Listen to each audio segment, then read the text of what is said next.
Baik, selamat malam. Perkenalkan kami dari kelompok 10, yaitu saya sendiri, Ireneo Saditya Lumban Gaul, dan teman saya. Kami di sini akan menjawab beberapa pertanyaan yang telah dilampirkan kepada kelompok kami, yaitu pertama pertanyaan dari Saudara Genap. Saudara Genap bertanya, apakah perbedaan antara metode eliminasi Gauss dengan metode dekomposisi LU dalam hal kerentanan terhadap galak pembulatan? Nah, beberapa perbedaan utamanya antara metode ini dalam hal kerentanan tersebut adalah pada struktur pendekatannya, tujuan penggunaannya, dan beberapa sering operasi pembulatan tersebut terjadi.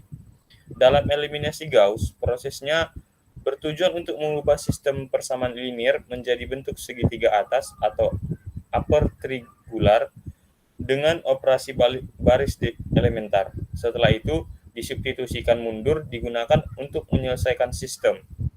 Pada kerentanan terhadap galak pembulatan, eliminasi Gauss dapat rentan terhadap galak pembulatan ketika elemen pivot sangat kecil, menyebabkan perhitungan menjadi kurang akurat. Dalam pivoting parsial sering digunakan untuk mengurangi risiko ini. Di dalam elemen dengan nilai terbesar, di kolom yang sedang diproses dipilih sebagai pivot, karena semua perhitungan dilakukan sekali atau tidak dapat penyimpanan struktur khusus. Dalam galak pembulatan cenderung lebih langsung terakumulasi. Keuntungan dan kekurangannya dalam eliminasi Gauss, keuntungannya prosesnya langsung untuk menyelesaikan satu sistem persamaan linear. Kekurangannya rentan terhadap galak numerik jika pivot kecil dan tidak ada pivoting. Nah, yang kedua itu perbandingannya dengan dekomposisi LU. Pada prosesnya, dekomposisi ini memecah matriks AA menjadi dua matriks atau LL atau lower triangular dan UU upper triangular, sehingga A sama dengan LUA sama dengan LU. Proses eliminasi ini dilakukan hanya sekali untuk menghasilkan LL dan UU, yang kemudian dapat digunakan untuk menyelesaikan beberapa sistem linear dengan vektor sisi kanan yang berbeda. Dalam kerentanan galak pembulatan, dekomposisi ini mirip dengan eliminasi Gauss dalam operasi dasar. Dekomposisi LU juga rentan terhadap galak pembulatan jika pivoting tidak digunakan. Lalu dengan pivoting parsial sering digunakan untuk mengatasi galak pembulatan. Secara keseluruhan, galak pembulatan dalam dekomposisi LU terdistribusi lebih baik karena struktur LL dan UU memungkinkan lebih banyak kontrol terhadap perhitungan dalam kasus sistem berulang. Nah, keuntungan dan kekurangannya yaitu lebih efisien untuk sistem linear berulang karena dekomposisi hanya dilakukan sekali. Kekurangannya mirip dengan eliminasi Gauss, rentan terhadap pembulatan jika tidak ada pivoting. Kesimpulan yang kami dapat yaitu kedua metode ini rentan terhadap galak pembulatan, terutama jika pivot kecil tidak dapat diatasi. Yang kedua, dengan pivoting, keduanya menjadi lebih stabil dan numerik. Eliminasi Gauss cocok untuk solusi tunggal, sementara dekomposisi lebih efisien untuk sistem berulang karena komponen LL dan UU dapat digunakan kembali. Nah, sekian dari pemaparan jawaban kami untuk Saudara Genap. Akan dilanjutkan kepada Saudara Yeskel. Baiklah, untuk menjawab pertanyaan dari kedua, yaitu dari Saudara Deswen Lumban-Gaul, yang dimana dia bertanya, jika kita dihadapkan dengan matriks dengan nilai yang sangat kecil atau sangat besar, bagaimana cara mengantisipasi galak pembulatan dalam komputasi? Baiklah, yang pertama kita harus mengetahui galak pembulatan dalam komputasi matriks sering terjadi ketika kita berurusan dengan nilai yang sangat kecil dan atau sangat besar. Karena keterbatasan ini, representasi bilangan floating point itu diantisipasi dalam pembulatan tersebut. Yang pertama itu menormalisasi matriks, yang dimana skala nilai matriks itu untuk menjaga nilai dalam rentang yang lebih moderat. Yang kedua itu menggunakan representasi logaritma. Untuk nilai yang sangat kecil atau sangat besar, guna logaritma itu dari elemen matriks, terutama dalam operasi seperti perkalian elemen. Ini sangat membantu mencegah underflow atau nilai yang terlalu kecil maupun overflow atau nilai yang terbesar. Yang ketiga itu faktor kondisi matriks, yang dimana periksa faktor kondisi atau condition number matriks dengan faktor kondisi lebih tinggi rentan terhadap gelap pembulatan. Jika matriks kondisional pertimbangkan metode stabilisasi seperti regularisasi. Yang keempat itu menggunakan presisi tinggi. Menggunakan tipe data dengan presisi tinggi seperti double precision atau quadruple precision untuk mengurangi gelap pembulatan dalam representasi nilai. Yang kelima itu metode faktorisasi yang stabil. Yang dimana untuk memilih algoritma secara numerik itu dapat digunakan faktorisasi seperti Lu decomposition dengan pivoting, QR decomposition atau singular value decomposition. Dan algoritma ini seringkali lebih stabil dibandingkan metode langsung seperti eliminasi Gauss. Yang keenam itu pemakaian skema iteratif. Metode iteratif itu seperti Jacobi atau metode gradient descent dapat mengurangi akumulasi gelap pembulatan karena bekerja secara bertahap dan seringkali memanfaatkan perkiraan awal. Yang ketujuh itu memeriksa dan menghindari pembatalan angka signifikan. Pembatalan angka signifikan itu terjadi ketika dua angka dengan nilai besar tetapi berbeda tanda dijumlahkan atau dikurangi. Dalam kita mencari solusinya, itu memerlukan reformulasikan algoritma untuk menghindari operasi yang melibatkan pembatalan signifikan. Yang terakhir itu menganalisis dalam dan memperbaiki galat, yang dimana propagasi galat atau analisis sebesar-besarnya galat pembatalan dalam operasi numerik. Untuk backward error analysis, yang dimana evaluasi galat tetap dalam toleransi yang dapat diterima. Sekian jawaban yang bisa kami jawab dari pertanyaan Deswen.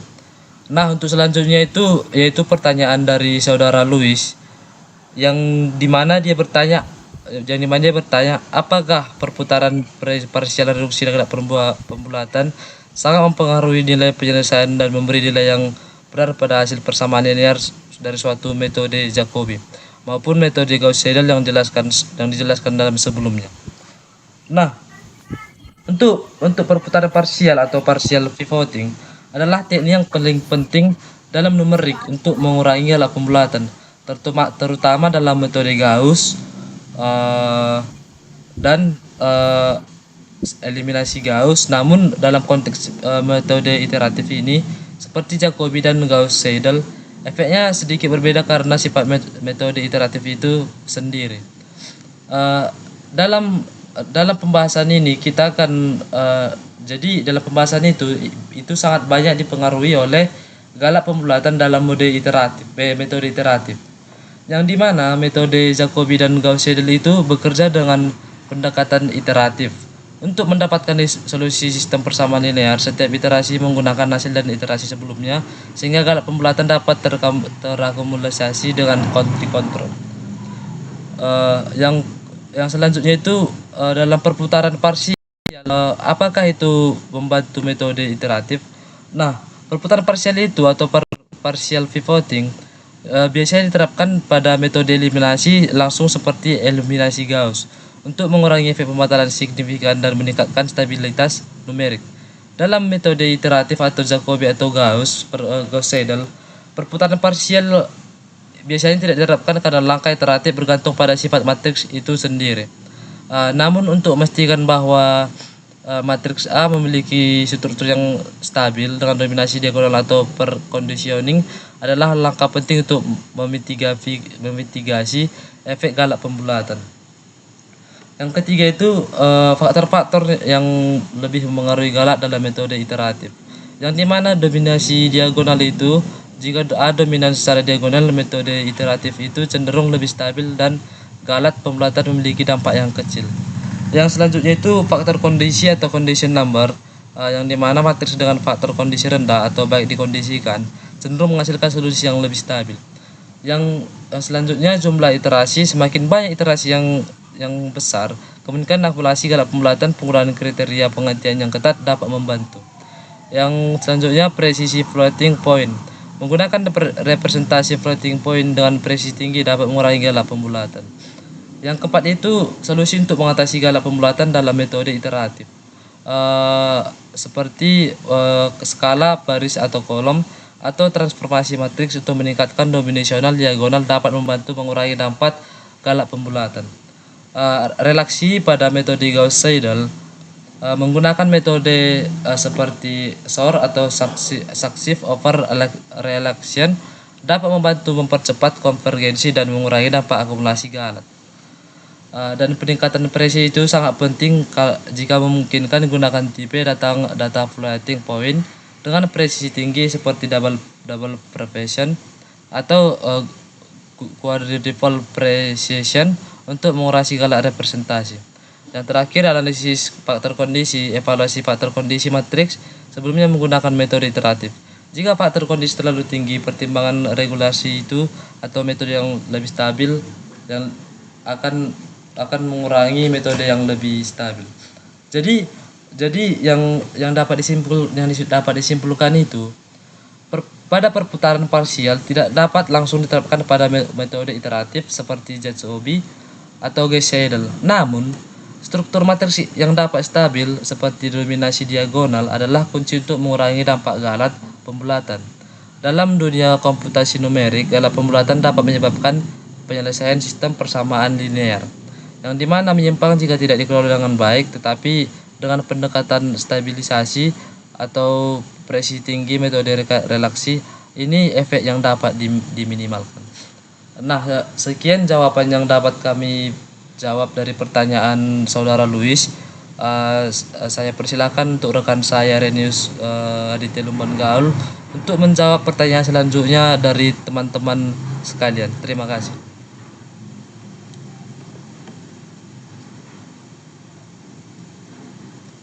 Tunggu lega ada suara mulai.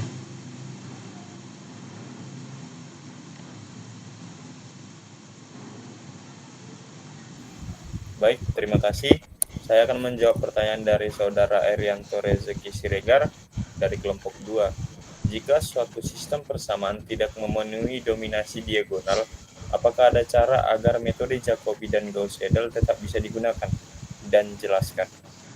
Nah, jika suatu sistem persamaan tidak memenuhi dominasi diagonal, metode ini mungkin tidak konvergen secara langsung, namun ada beberapa strategi yang dapat dilakukan agar metode ini tetap bisa digunakan. Yang pertama yaitu reordering atau pengurutan kembali baris atau kolom dengan cara mengubah urutan baris atau kolom matriks koefisien untuk mendekati dominasi diagonal. Dominasi diagonal bisa dicapai dengan mengatur ulang baris atau kolom sehingga elemen diagonal memiliki nilai lebih besar dibandingkan elemen-elemen lain dalam barisnya. Yang kedua yaitu relaxation. Caranya, gunakan metode SOR atau successive over relation yang merupakan variasi dari Gauss-Seidel. Dengan metode ini, solusi diperbarui menggunakan parameter relaksi atau menggunakan omega dengan 1 lebih kecil dari omega lebih kecil dari 21. Nah, kesimpulannya, kita dapat mengatur ulang baris atau kolom, melakukan transformasi matriks, atau menggunakan metode relaksasi seperti SOR tadi.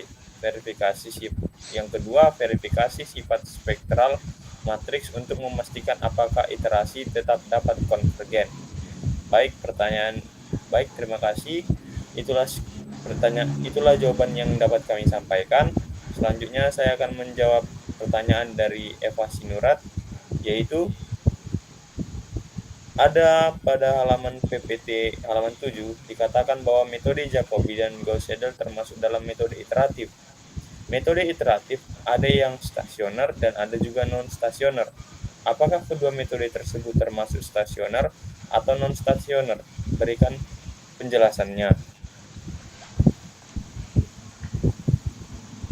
Nah, metode Jacobi dan Gauss-Seidel termasuk dalam kategori iteratif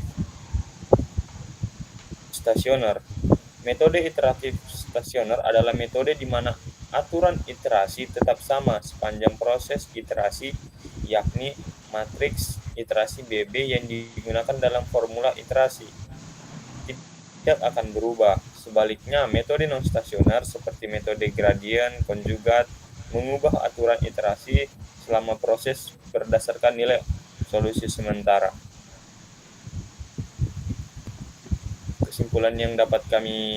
Perbandingan yang dapat kami berikan yaitu dalam aspek pembaruan nilai. Dalam Jacobi, semua nilai diperbarui setelah satu iterasi penuh. Dalam Gauss-Seidel, nilai diperbarui segera setelah dihitung. Dalam aspek kedua yaitu kecepatan konvergensi. Di Jacobi cenderung lebih lambat, sedangkan di Gauss-Seidel cenderung lebih cepat karena menggunakan nilai terbaru. Nah, kami dapat beberapa kesimpulan, yaitu Jacobi dan Gauss-Seidel adalah metode iteratif stasioner karena aturan iterasi tidak berubah selama proses.